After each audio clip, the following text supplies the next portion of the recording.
Hi students, today we'll be doing empirical formula.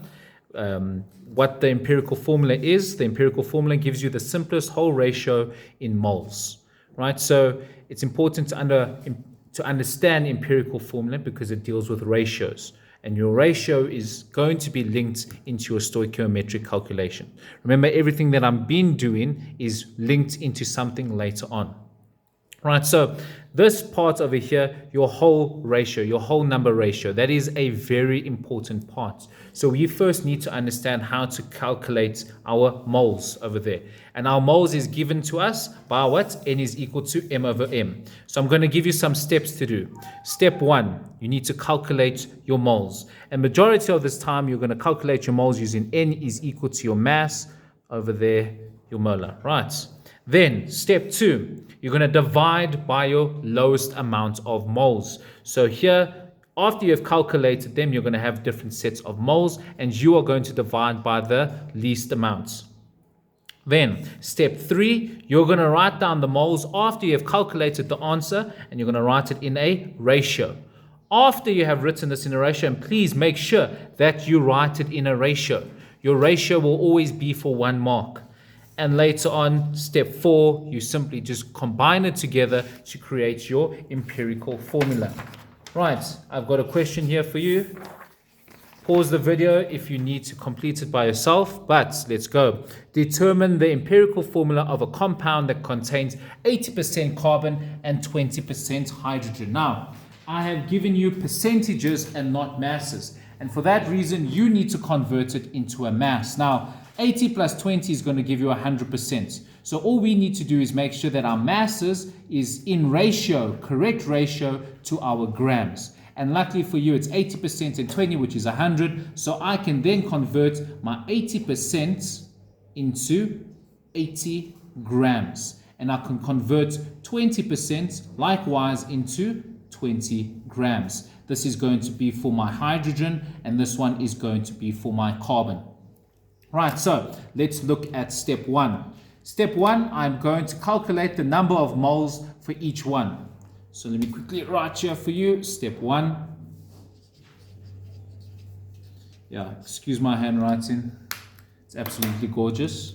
So step 1 over there, I'm going to say N is equal to M over M. My N still unknown. My molar mass I can always find on my periodic table. So we are going to look at carbon first. So I'm going to do this for carbon, which is going to be, my mass is going to be 80 over my molar mass, which should be 12 since it's carbon 12.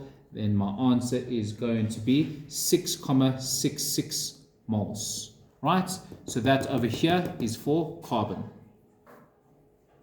Okay? Just so that I know that is going to be my carbon.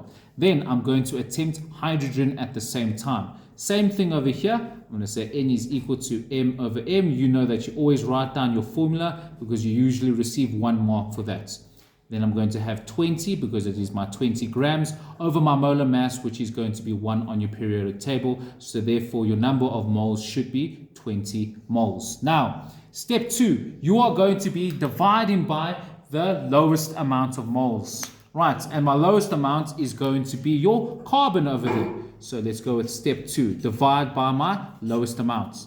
My lowest amounts over here is going to be my 6,66. So I'm going to say 6,66 divide by 6,66. This over here was from my carbon, which is going to give me 1, and that is for my carbon again. Just going to say C. Then I'm going to do the same thing for my hydrogen. However, for hydrogen, I don't have 6 moles, I've got 20. So it's going to be 20 divided by 6,66, which is going to give you an answer of 3. So I've got 3 over there. Step 3 is going to be write it in a ratio. So to write it in a ratio, you can see I've got a ratio over here of 1 is to 3. And lastly, your last step, step 4, you need to write it. Hopefully you can see it says there, step 4. You need to write it down. Please come down to Mrs. Morgan. Okay, so last step here, step 4. Since I've got my ratio, this represents my carbon and that represents my hydrogen. It's going to be CH3. This is my simplest whole number ratio that contains my moles for my empirical formula. And this over here is what they are looking for when you're looking for empirical formula. Right. Thank you, students. Thank you for tuning in. Please like, comment, share, and subscribe. And comment if you need any extra help. Thank you.